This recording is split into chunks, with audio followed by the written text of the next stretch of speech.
Yeah, that song was fire as hot. That song was fire as hot, man. That wasn't but one song. We had the Dirty Dozen dropping song left and right. Every time I walk up in somebody's apartment where the pre-production was at. Various producers had pre-production, 808 sounds and MPC sound, all that job we were doing back in the day before Pro Tools came out. SB12, 808, MPC. Sometimes I see them dump the 808 sounds onto the MPC, and they don't have to take the 808 that they borrowing from somebody else. They don't have to take the 808. They can take that MPC with the 808 sounds on it. So we took that Brother Johnson Strawberry Letter 22, 23. And that thing was fire, man. Especially for that time period. That was a real good move to make. Falling behind, because I had so many different ways on a creative tip to just jump out there and snatch the attention of the people. But that particular move right there was perfect because of what Slimzo and Vice Grip had already did. 3 Stole, Click Clack. Right. They had already did the Isley Brothers. Is that messing up my publication, man? Them little notifications coming in here. They took the Isley Brothers, Voyage to Atlantis. Right. What I say, 2 Chainz got some new job out there using that same song, sounds from that same song. It sound like he got the real Isleys on there, live. Right. So anyway, because they used that, they was on all the major radio stations in Atlanta, and they was slowly pushing outwards to the greater Atlanta area. They in the record stores. I mean, they doing the dang old thing. Got the videos. They doing the shows and appearances and all that. So since he want to go that route, I didn't think. Back in the day, I didn't think Slimzo would go that route just like that. I thought he'll work it on the ground first. That's what I like to do. I like to work it. Hand-to-hand combat, straight out the hand, at the clubs and this and that. You know, the record store, they can get them by the bulk. Get them by bulk, wholesale. And, you know, we can do the sound scan thing at the same time, but me personally, man, I didn't have to have Nelson sound scan. I had to have the people. I know the strategy. I know what I'm doing, and that's what I was on. But when I came back, that's following that when Leslie B. Rothenberg first got on my case, that first wrongful conviction, she was complicit. And mainly, the part she played was to keep me incarcerated and for me not to have a bond. That Arthur hearing was about the bond issue. And Rothenberg came along and they tricked up the Arthur hearing. They ran an illegal Arthur hearing. They had an Arthur hearing without the defendant present, the defendant, nor was the victim or the witnesses in the courtroom. And you can't have an Arthur hearing without, they're the only people that know what happened and know what to talk about it. And they had an Arthur hearing without anybody present.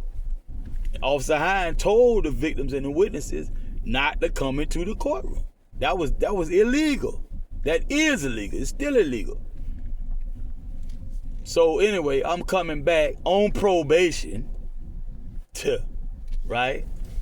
My probationer was Darlin Mobley. My probationer agent was Darlin Mobley. We ended up getting him and his brother got into that 3 Finger Lounge. Some of y'all might know him from 3 Finger Lounge. It was 17.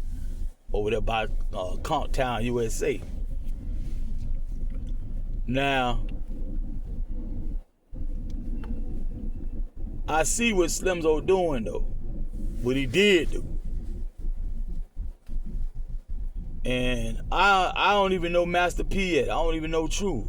No Limit yet. That Ice Cream Man body, that ain't came out yet. I got back before that started picking up into Miami. It might have been pressed up and all that, but in Miami and Atlanta, we don't know about that yet. We about to find out. 1995. We about to find out about that. So that was a good idea, since I see that he got that type of backbone. Al Wynn, Q West, everybody else that was the backbone in the beginning. I said, oh man, it was quite a few people. They had quite a few people behind them. That's why they had such a strong start. I didn't know the actual breakdown on the business side, but I see this muscle, all this financial muscle. I said, I guess that, apparently they got it like that. They can do it like that, okay? I didn't agree with it. My way was more like No Limit Record. I didn't even know who the fuck No Limit Record was, but that's what I was trying to do. Especially when all these rappers came out the woodwork. Right there in our town, when me and Slimzo dropped that shit, them niggas were quiet, man. They were listening to our shit, but ain't nobody step to a nigga and be like, hey man, let's do something. Ain't nobody talk that talk. Nobody. All the way up even to Rico. Me and Rico Maxwell, I'm sitting up here thinking, the only rapper we got is me, Slimzo. I met Grip. They hadn't made that shit yet. Voyage to Atlanta, back to you, but I met Grip back in the day. But me and Grip wasn't doing nothing. And that's about it. Me, Slimzo, and then Rico. Me and Rico started talking about it. This all based on the strength of what me and Slimzo had did, 91. Now, all these niggas in my face that I see every day, a lot of them, that's what became Dirty Dozen. Ain't now nigga told me, I produce. I rap. Now nigga said that. They might have mentioned our song, but they ain't mentioned nothing about they DJ, rap, or produce. And I know they used to see me go over Slimzo's house all the time. Till their grandmama, granny got mad. And she checked me about that shit. Because it got to the point I wouldn't even say hello. First thing come out of my mouth, quit. And I really call myself being polite as far as not wasting their time, and let them hurry up and find out, that's all he want, that's, and get out their face. But granny ain't take it like that. She was like, hold up, man, slow that shit down. He a grown ass man, don't come around and ask him where he at like that. But she checked me on that. I had to slow down. I was so caught up. And man, I'm telling you, man, I seen that shit coming. And I felt like, man, it's best to go now. Because I don't understand, at this point, I don't understand how I'm the first one to say certain things and do certain things. I'm like, this ain't gonna be this sweet for long. It gonna come a time, nigga gonna say this, they gonna do this, they gonna say that. You be like, damn, I was gonna do that. It gonna look like I'm copying them, but I'm really on that. I'm really, you know what I'm saying? So I'm like, man, let's go. Cause I wanna get this down before niggas start saying this and that. It's a lot of shit to this day niggas ain't represented the streets like that. Like they could have. Right? Would have, should have. I'm that nigga, right? I had to make up me a motherfucking glossary, a dictionary. It was so much phrases and words and concepts and all that coming from the streets and our way of life ain't nobody touching on. But they supposed to be so they parade as if they just woo, they're 91 now. And of course, it ain't gonna happen in Miami, Decatur, because ain't nobody out but Poison Clan. And that broke down to by the time the second album come out, I don't know where he at. I asked JT personally. And he shot a unit. JT shot a unit. He was in the front passenger seat. He shot a unit. and then say that. I was like, well, it might be they might have fell out. I don't know. I said, what they have at? He shot a unit. He didn't say no word. Nobody in the car said no word. He just shot a unit. I was like, well, I ain't gonna go there if he like that. If he don't, fuck it. I don't know. Right? That's before the second album. They just really started working that first album. When I got a chance to ask JT. Cause it was just like, I'm down, I'm in the town, I'm in boots on the ground, we dying around, Uzi, I'm saying, ooh, up there. All right, what they have at? I think they hang and shit. Cause the persona on the album is like, yeah, them niggas, they fuck with each other like heavy. So that's why I was like, what they have at? He shot a unit. Oh, fuck it, I let that shit go. Right? So man, ain't nobody representing MIATL, dog. And they represent half. That's MI. What about the ATL? Nobody. Shawty's still about the hottest thing in the ATL, man. We had Kilo Ali. And shit, my nigga, it's hard to name anybody else, cause most everybody else was doing that boot, that. They were fast. 135 beat per minute. Club scene. My nigga. It wasn't no ATL hardhead. The hard boy went out. I had to go back. I had to make sure. Because sometimes you get it kind of muddled up and mixed up.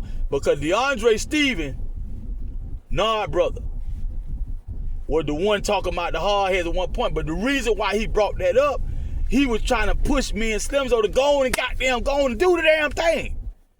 Because we got like a maxi single. We got like 4 songs. They like, man, y'all go ahead. What y'all doing? But they don't realize when you talking to me, they don't realize, bro, I don't have production equipment that I own. And I don't have a lot of production skills, technical skills, buttons to push, knobs to turn, and all this kind of job, how to hook this up to that and make this happen. Because it was some steps you had to go through just to sample and loop and all that kind of stuff there. So I write them bars, I spit them bars, I do my job. I stay in my lane, and I noticed them niggas kind of blocked me out. Them Zulu Nation niggas that fuck around with Nard and Mac 10, them niggas be right there in my face, giving a nigga a hands-on tutorial. One of the DJs in their group, in their little circle, they had a big circle of DJs and rappers. And them niggas will never treat me like that. They always treat me different. But them niggas be like 3-4 years, 3-4-5 years like up in there. They would never deal with me like that. Right? They'll just laugh at the fact, I picked up on the style, I got the B-boying in, and I did a little rapping with Mac down in Miami when he was going to Edison. We had that on cassette tape. That's the old school flavor. Prior to like even Cool J probably hadn't even dropped yet. Possibly. Or he had just came out right around that time. So definitely ain't no Juice Crew, Cold Chillin', ain't no Eric B and Rakim, Big Daddy, Cool J and Big Daddy on the same label. I said it right. Cold Chillin', Juice Crew. Ain't none of that. We don't know nothing about them supernatural flows yet. We still on the old shit. You can get by with a lot of shit back then. Right? But them niggas kind of blackballed me from the production tip. And on top of that, they wouldn't do no. Back then, I used to want to do the old school mixtape. Not mixtape, but tape making. Not mixtape, we used to make tapes. We did mixtape too, but we used to make tapes. Meaning, the DJ do the DJ thing, and the rapper do the rapper thing. And it's live. You can have beats, original beats. Sometimes you use break beats, you can do whatever you want to do. That's what I was trying to do it all. Niggas was looking at me like I was like in a Stone Age, but at the same time, Chuck from Philly, Big D from the Bronx, all these other rappers, they getting jugs like that. I don't understand, I don't know what it is, but I was quiet about it. I ain't finna jock no nigga like that. I'ma get on my grind. I started the Funky Fresh crew, right? So me and like little mainly Down by Law niggas and Down by Law affiliates on Tilson Road, the young niggas, we were Funky Fresh crew, the young niggas, right?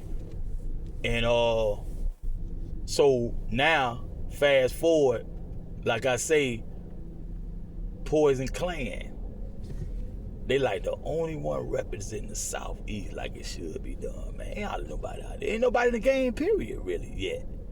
They coming, don't nobody know them.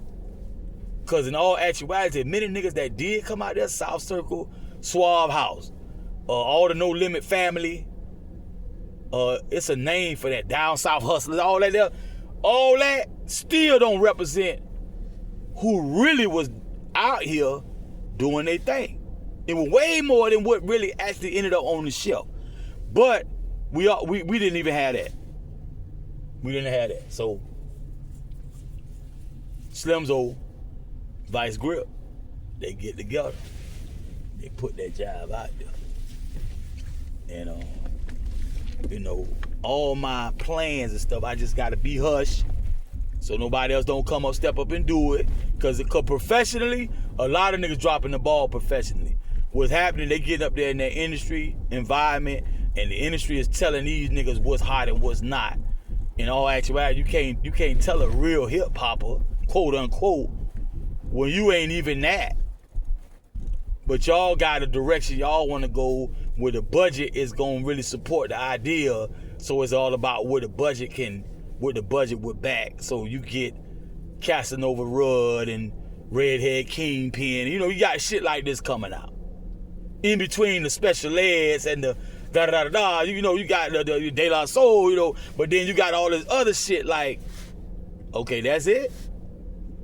So, you know, Poison Clan, man, we got NWA, we got Ghetto Boy, but like we running out of names. Poison Clan, we ran out of names. That's where we was at. That's where we was at. Most other people had not made it out their region, had not made it on the shelf. In Turtles Records, Peaches and Herb, whatever the name of that shit was, Sam Goodies, I think the name of another one, all them record stores we used to have to go to, right? Most people ain't out there like that. Definitely ain't no video on an average video show that come on the average television. I forgot whether you had to have cable or not. It been so long I forgot, because I really wasn't in the house watching TV any motherfucking way. So I'm right now making my playlist, because I lost my last email, so I got to start over with a new playlist. And I'm looking at songs that got the video to it. I know the song, but I don't know the group. I don't know the video. And I don't know the title of the song. I know the hook. And I know the song. And there's some shit that a Swamp Funk DJ will put in their shit and will play. I know the song, but that show you how a nigga wasn't in the house watching videos. Right? A lot of time I wasn't in the jail cell watching videos. And they would only put on a certain amount at a time, and then that gets old or whatever, then put another selection on, what that was, BET and video mix and all that when I was in jail. And I still wasn't too tough. Still, I read the Bible before I sit up at that TV, watch that TV.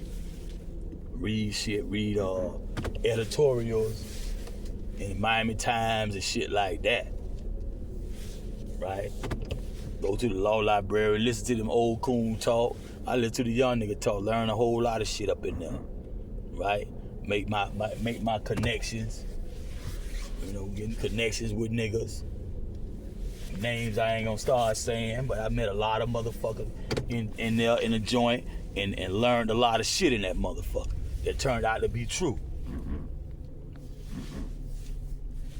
You telling a lot of truth too. Some nigga be in there lying like a motherfucker, but a nigga telling a lot of truth. So like I say, I always have to reference JT Money, because that's exactly what the state of affairs was. That's how it was. That's too much noise there. That JT Money got some shit he had out. It's kind of dated now, but it's for now time. It's not outdated. It's just because the times ain't really. See, once they flip the script on all the real music makers, with no shade to these young niggas and stuff out, Because most of the people, that's the people that's doing the young niggas. No shade to the young niggas. But back in the day, you know, niggas had talent. And the niggas who had talent went a long way beyond what the industry will do for you, which is the average 360 deal. Which come to find out, I didn't know it. A lot of niggas had 360 deals that you wouldn't think made a dumb move like that. But if you think about the industry, how it's set up, that's why they were superstars. Because the industry don't do nothing but use and abuse. If you don't let them use and abuse you, they have a hate campaign. Even somebody big as Michael Jackson and Prince and James Brown, they had to go through that. These people made more for the industry than you can really calculate. You take James Brown, Rick James, Michael Jackson, Prince, Parliament, Funkadelic, George Clinton, Boosie Rubber Band, and all them funk bands that copy off of goddamn Parliament and James Brown. You know how much money that is? And that's just the band play, how the band play. Then you got writers like Prince, Babyface Edmond, Kenneth Babyface Edmond. Right? If you take one person like James Brown out there, you ain't got nothing. A lot of them niggas wouldn't be the person they was if it wasn't for James Brown. They said that themselves. Michael Jackson said it. Prince said it. Rick James. You gotta say the entirety is what? Funkadelic / that Parliament. Everybody in that, George Clinton, Boosie Collins, yeah, okay, Boosie Collins, George Clinton, all them, Eddie Hayes, all them in there. Now, Maurice Starr, how you get your kicks, babe? All these people. Oh, one man, James Brown, for the inspiration, the funk, even the word funk itself, come from James Brown saying, make it funky. James Brown was the godfather of soul. That was considered the genre soul music. But James Brown, what we call beatbox and hip hop, before the beatbox came out in hip hop, James Brown would beatbox to the band musician who played a certain instrument to let him know exactly how he want that, whatever he got, that trombone, that trumpet, how he wanted to sound, the bass, guitar, the drum, the cymbal. He would tell him exactly how he wanted. And he wouldn't give up to the motherfucker had to sound exactly how, and here's the daddy. Right? So that ended up him starting to say, he'll tell like make it funky, like he trying to make them improvise what they doing. It was too much like along the line of certain genres that was already out, and he wanted to put them a little pizzazz on it, and they started to kind of catch on to what he meant without him having to do all that extra stuff we used to do at the beginning, the beatbox and all that. He say make it funky, and a nigga do some shit like a lot of times. James Brown, yeah. So they started to get in sync. So now he commissioned them basically to go do their own thing. Do what you want to do. But in honor of him and the legacy and his imprint on their soul, on their mind, and on the way they play, they named it after James. Brother James. So that you take that one man, Chuck Berry. It's a lady, a female that say she get more credit for rock and roll than even Chuck Berry. I forgot her name. Player. Tina Bell with the grunge music. That's a sort of rock and roll like type grunge. Tina Bell. They said a lot of Pearl Jam and a lot of them band wasn't playing like that until Tina Bell and her band, Bam. I think the name of their band was Bam. Bam / that Tina Bell. That was first. So that's it wasn't even a subgenre yet. That was just another rock group. But the way they played, they had to name that something. It was so unique, and they named it grunge. This one person doing this, man. here and there, one group of 2 or 3 people, So these same people that's making the actual commodity exist, the generator, operator, destroyers, they got nuts enough to try them like they try. They cold-blooded. They cold. Don't be for no broken home and your mama passed away and stuff like that. The Shah's gonna move in for blood. They smell blood, they gonna move in. They gonna get you. Sell them rights to that song. Fast cash, faster than you would make out this pellet. If you do, like Bone Thugs, perhaps, the way they rap, because I don't know none of them personally. Flesh Bone and Lazy Bone, I don't know none of them personally. But the way they rap, the way they video played out, it looked like they might have hustled in the street. It's the first of the month, wake up, get up, right? They know good and damn well, player. They know good and damn, because they the one, they hooked up with the rest of the motherfucker over there in legislature and the bar association. They teamed up to make it hell for those out there following the footsteps of their fathers and grandfathers and great-grandfathers. They found out, or I say analyzed carefully the lifestyle. Montel Jordan, this is how we do it. They analyzed it and they began to make it extremely criminal just to exist. Because that was just life. Back in the day, man, they used to sell reefer joints, dollar joints. Them dollar joints, by the time the late 80s came in Miami, you could make dang near a whole nickel bag of reefer off of the amount of reefer that was in the average dollar joint of the dudes selling them dollar joints in the white boy papers. Something like that, you could do your whole life and never go to jail for selling reefer, because it was, especially Miami, it was just too petty. And they also know that a lot of these statutes are mechanism for monopoly,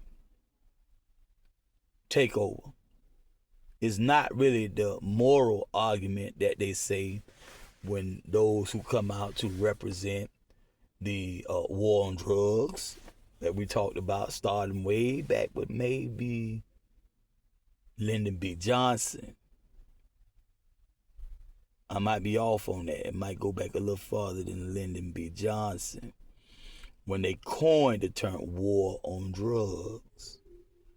We also went further back to when the legislature was knocking around the idea of forcing people to label the drugs that they had not made statutes and ordinances against. They were actually indulging. That was a normal thing for the time, for what they call it, your John Hancock, Quincy Adams, all the ones that around the Constitution.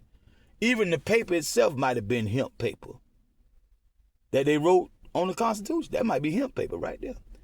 So hemp was in usage, like the hashish, the oil of it, the hemp, smoking it, and the tea, and so many other uses. Rope made out of hemp. It was just a commodity. One of the many commodities. It's a passage in the Bible to tell you, behold, all that the Lord has made, and that is good. Poppy seed is one of them. Hemp is one, and cocaine plant, the coca leaf. There's nothing intrinsically evil about those plants. To this day, they use them in pharmaceuticals, in medicine, pain medicine, opiate derivative. Cocaine base, right? Yeah. You get a DEA number, go to school forever. Unless you go somewhere like Cuba where you can go for free. Go to school forever. Trying to get that doc, finally you get a DEA number and you can practice medicine, and now they say it's legal. Right now, a person with a DEA number can have cocaine or heroin-based substances in their safe. Don't let it be a researcher. A researcher can have the actual, with a DEA number, they can have the actual leaf, the plant, the poppy, the flower, where they squeeze and get that substance out of to make opioid derivatives. We end up being a Schedule 1 and this and that illicit street drug, what they call it. And all the while, it's a monopoly and an attack on the original people, because you look at it, you look at the play. Who the last likely to be able to afford to go to college and be a damn doctor? A black person. Yeah.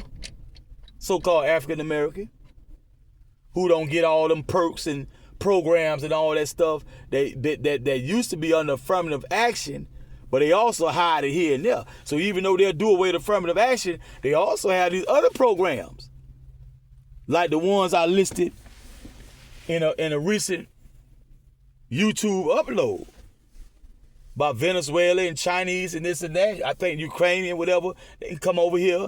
They pick them up from the airport as soon as they get here. They pay for the plane ticket. They take them here, they take them there. Next thing you know, they got everything they need.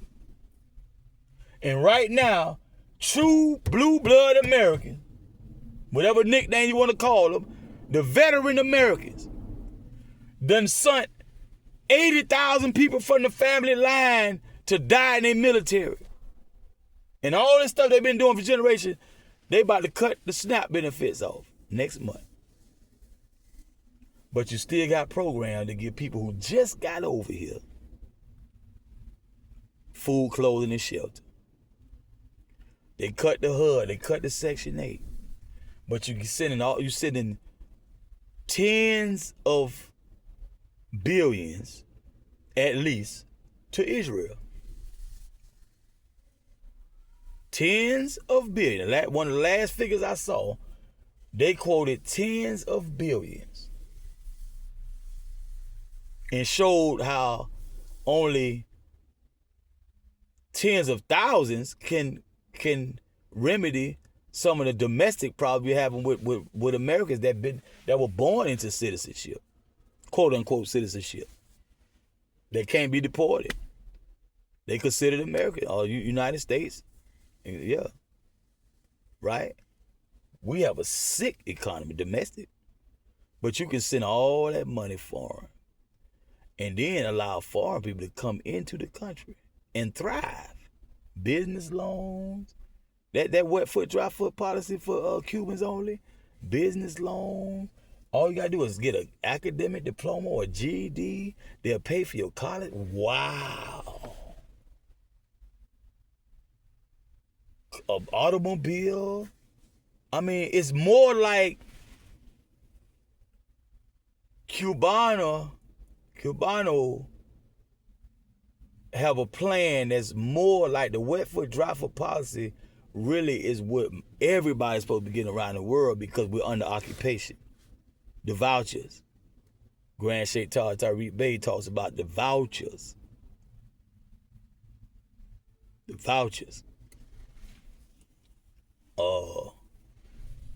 We're supposed to get as non-combatants, especially when you're in your own land, you're under siege. This is international military war court like type war. What they call international war court. These are rules of engagement when war is being waged. We're supposed to get vouchers. So it's not so much as a problem with Cubans. It's a problem with the government that would cherry pick Cubans out of the whole diaspora. Right? Only Cuba? That one little tiny island in the middle of the Caribbean? West Indies? What about the rest of the West Indians, Central Americans, South Americans, and America, You got Canada up there, Alaska. Only Cuba. What's up with that?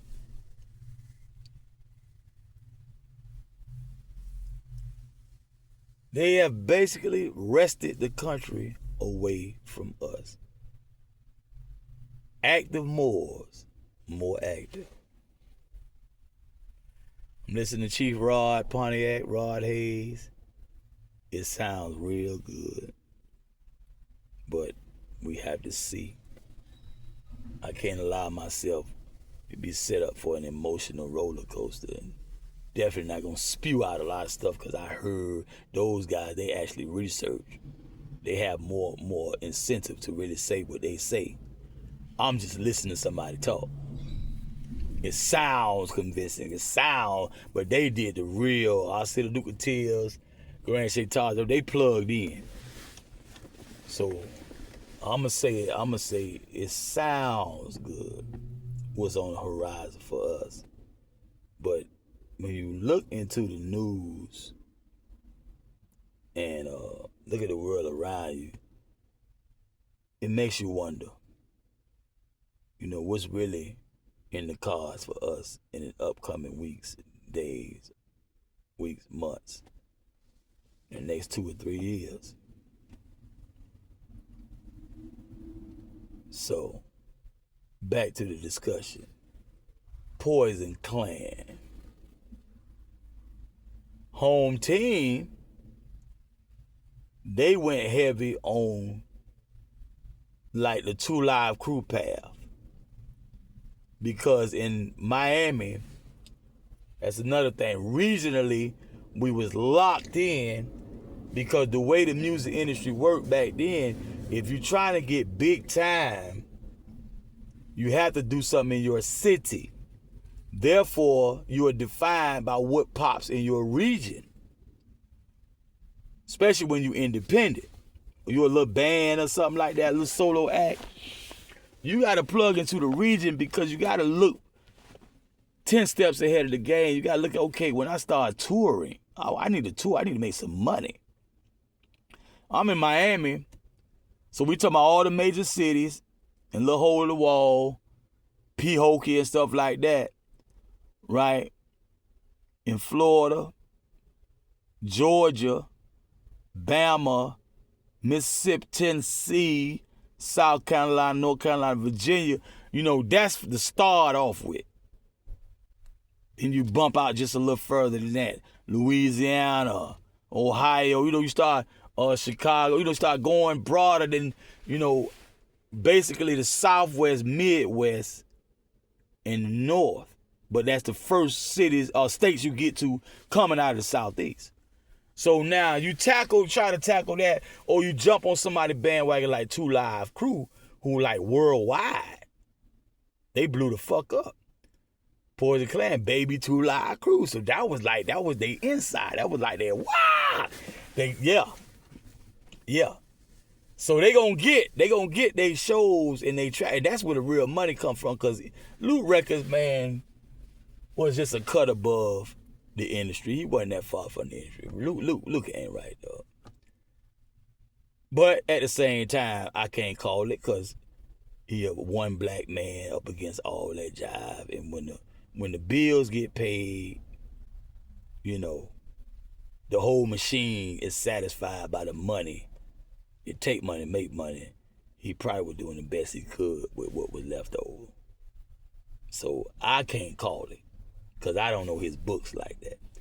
But I know word on the street, it was a lot of sour feeling back. We talking about way back when, really, before the 2 Live Crew first album. And definitely when the first album came out. Because when the first album came out, that's when the people rushed him. They rushed Luke then. So I was hearing a lot of them type of people who actually been in his face, been in the office and at the Pac Jam, and they here and there. We had the Bond, Carver Center, what's the name of that shit? National Guard, with a battle of the DJs and all. So Splash Down, Goon Bay. So it's like A lot of people got something to say about Luke. His female cousin, Anquette, however you say that name. I got too many people in my life that got a name a lot like that, and they all different. I can never get it right. I got 2 cousins, they sisters. They name damn near the same. Right? I get it messed up. So Luke cousin, the singer. I think she rapped too, yeah. That's to do the 61st. I think they do the 61st. Get on up. One of them songs, them fast songs, but then she do some singing too. So it was a lot of conversation about it. That's what I met phase 2. He was going by Shot Me. He was going to Edison High. Right? So it was back then, it was a lot of talk about it, and nobody liked Luke. Nobody liked Luke as a business person, a partner. Nobody liked him. You can't win with Luke. You know, it was something like that. You know, you can't, Luke ain't. And then they started talking about how he was doing his old artists. The One Love, his cousin. Oh, he had other ones. Right? Cheryl and Donna really wanted this. Really wanted it. All they talk about that. So, you know, you had Pretty Tony. Calvin Butler, them. Calvin, I might be saying it wrong, Calvin something. Pretty Tony Butler, I believe. You had Calvin Mills or something like that. You had a lot of people back then, the Enforcers and all that. You had a lot of people back then outside of just Luke and 2 Live and Luke artists on Luke Records in Miami. So, you know, the climate, it was wide open. It was wide open. Another thing they was trying to do, I noticed what they were doing. They were actually doing was they would not dedicate a whole album to any one subgenre.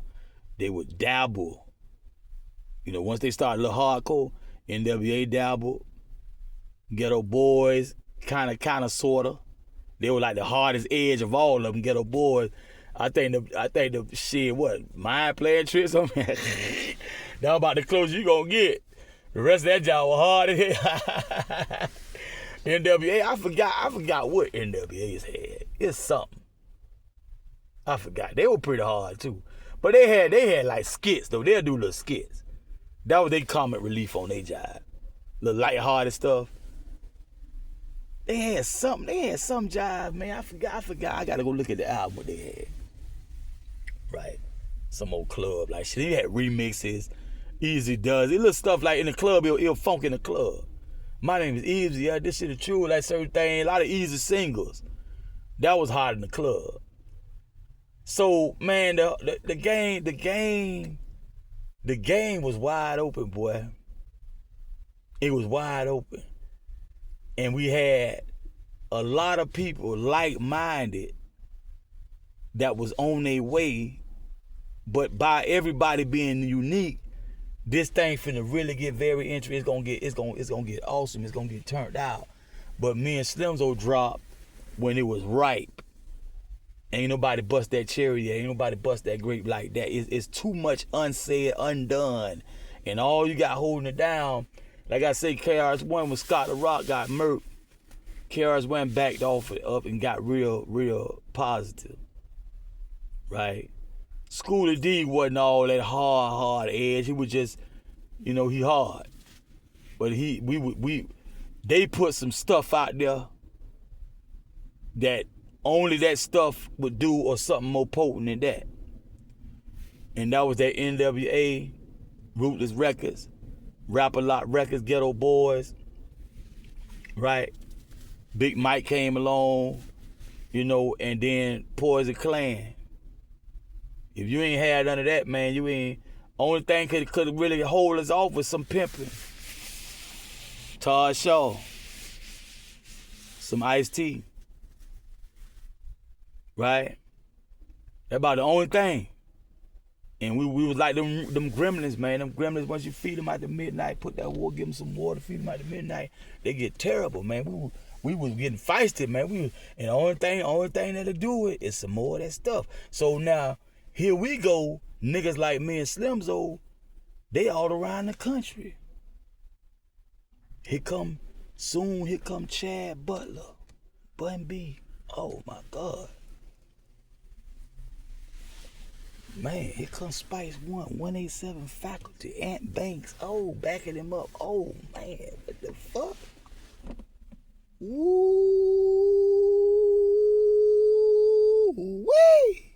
They coming. Some of the hip hop artists has got this edge, this new edge to it, like Onyx, the Cutthroats. Like, okay, we got more variety now. We can stay on this high for a minute, geeked up off this music. So now, I come back in 95. It was too quiet in 91, 92, man. It was too quiet, though. I really hate them niggas for that, though. 93, Miami the same way. Them niggas acting like they ain't never heard our shit up. I know them niggas heard our shit, though. Too many Miami niggas in Georgia, in Atlanta. Too many Miami niggas. We had a partner who used to stay running for the Miami boy. He'd get some shit on his face, he'd ghost them niggas. He'd be right in a clique, he'd right in a circle with us. Like a baby calf in the herd of motherfucking bison. You know what I'm saying? He's down here in the middle. They can't really see him. They riding, he know the car. They riding down County Road looking for the nigga. Cause they know him to be in another spot on County Road by 2-3 spot. He just off County in the clique, in the cut with us. They looking for him. My dog. That's why he ain't how to trust me that much. But they tell man, shout straight, shout all right, man. He ain't man, shout it. They know, family. They know we family. They know. That's hood here. Eastwood down by law, nigga. He ain't finna let no nothing. It's us against the world when it come out of that nigga, dog. And instances came up. See, they what we talking about reality rap. That's why so many of us we don't even need a ghetto card. You can't revoke our ghetto card because we ain't got one. They ain't had to issue us out one. Just like a nationality card. You don't need no nationality card. They know who the fuck you is. In full life. Every time they say lost at sea, that they know they talking about somebody right there in full life. Who is not chattel, who is not property, who ain't with that bullshit.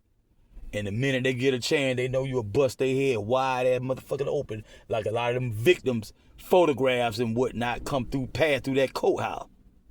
Full of bullet hole, throat slash, you name it.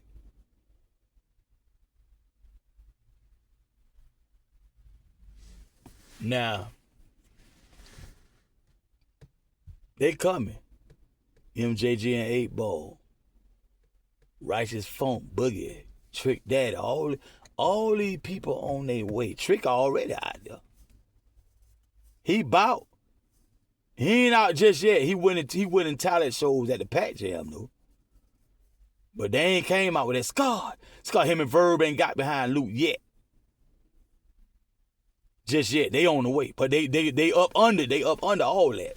He called himself the Pac Jam baby. I'm not trying to diss him. He called himself that. He claimed that for himself. We used to say that, niggas use that as a derogatory term. When they got a certain age, they outgrow that. And now they doing Miami Nights and Strawberry Loose on the Bill, all this other stuff. Right? The grown folk do. And Pac Jam was for people who couldn't afford, they look too young. So a lot of times the fake ID won't even wait. They look at it, nigga, they say this shit fake. You ain't no goddamn 21. You ain't no 18. And yeah, when they're selling liquor, you gotta be 21. Especially if you want to buy liquor at the bar, you gotta be 21. You gotta be 21. So, Pac Jam, nigga 15, 18, 15, 18 too, but 17 on down, definitely. Pac Jam was the thing to do. And you ain't gotta worry about no damn statutory rape. That's another thing. That's the main thing right there. Statutory rape. Pac Jam, man, you can fuck in the club. People can see you. Over there by the speakers, splacking. Knocking something down, get some head, whatever you gonna do. Eat a whole ass in that bitch. But what's gonna happen? Nothing. You don't get no statutory rape charge. That for sure. You can get all the pussy you want. If anything, a female got to be careful. Because she might be 18 or up and like dig a young nigga that ain't 18 yet. And she get cased up. But a lot of times, nigga ain't going to tell on no female. Right? So, strategically, you had to be very strategic back then. But a lot of people dropping the ball. And they going to really drop it because why? A lot of people rush into the industry. That's what they messed up. So what happens is the industry, what they end up doing, they take you through a lot of unnecessary BS. Before you know it, you really don't have no fight left in you. And now you're willing to be a puppet. And they'll tell you everything from how to fix your hair to how to hit your note. You know, how to walk, all kind of stuff. And you become a puppet. And they'll give you like a 360 deal. This a lot of stuff was happening back then. So the ones who came on the heels of me and Slimzo, who nobody knew about, who hit the scene really hard, Bone Thugs and Harmony, up on the Ruthless Records, Eazy-E. You know, people like this, by the time I get back in 95, this past midway through 95, this past June. And, you know, 8-Ball MJG done got out. They tell you on their music how they got fucked around definitely their first album. So, you know, it's a lot of steps me and Slimzo refuse to make. Missteps. We know better than that. We ain't that thirsty to be seen on the poster and to get distribution and all that, even though in the long end, it can help out in the long run. But, you know, like, man, you fuck around, you got to change your name. You can't use that same stage name. And it's a lot of things. That first album, you ain't making much money off of it because you sold your rights. They ain't give you but so much advance money. They purposely dropped the ball. A major record label now. They purposely dropped the ball in the area what they got in their lane. And then they tell you your album flop because you garbage and don't nobody want to hear you. You ain't got no talent. You could be a rapper. This the stunts they put on nigga who rap like motherfucking 8-Ball MJG. See, you talking about motherfucker who took a fledgling like type of subgenre and made that bitch establish that motherfucker. They took gangster rap and the subgenre that was never named the subgenre, the pimp rap. See, they never really named it pimp rap. But what Ice2 and Too Short were doing, that's the pimp rap. Sugar Free, that's pimp rap. That's ism. That's that pimping. They took the pimping and the gangster or hardcore street and put that bitch together with hardcore lyricism. That's a whole nother subgenre. That's over there Rakim and you know, Big Daddy Kane, Cannabis and all them, LL Cool J. That's over there. Mos Def, Talib Kweli, Mos Def. That's over there. They took them three subgenres and put it into one. And every now and then you hear a little old school flavor to let you know they been rapping since way back, nigga. They been on board since Curtis Blow, Sugar Hill and all that. And go way back to goddamn Gil Scott Heron, nigga, Last Poet, nigga. These niggas in it winning, nigga. These niggas came in the game. But me and Slimzo, the closest to Master P than a lot of niggas I know, who I can say their name and a record label and ... So Slimzo, he got to the money before I could. Therefore, he could do the things he did, which is being on the radio. It had a red brick and mortar house, not a building, not a warehouse, a house. A house most people dream of having it for their first house. Definitely jump on it. If somebody gave it to them, they'll run up in and knock the doors off that bitch, run up in that bitch, right? In Riverdale, Southwest Atlanta, Riverdale. That's where the studio was, and record store. We had a record store when you first walk in, records and tapes, CD. When you first walk in there, you go around to the to the maze, to the studio area where the recording go on at. And the rest of the house was a house. And ain't nobody live in that motherfucker. So the effect that have on a nigga brain, man, I'm like, whoa, these niggas great. Al Wynn, Quinzo West, and a few others. You feel a little more financial muscle in the background. So I never sat down to the table with them on to find out exactly what it was, because I figured, well, I get more respect and consideration when I bring that check, when I bring that money. Now we can start negotiating and say, well, I think, well, I was when I was up until the end, bro. You know, because what happened, my rap partner morphed into what we were looking for, a financial backer, CFO, and a CEO. And he's still my rap partner. And they got, not only he got a duo, basically they're seen as a duo to the public, him and Vice Grip. He got a whole group, which really is more like various artists. But they come together as a group too. That's Dirty Dozen.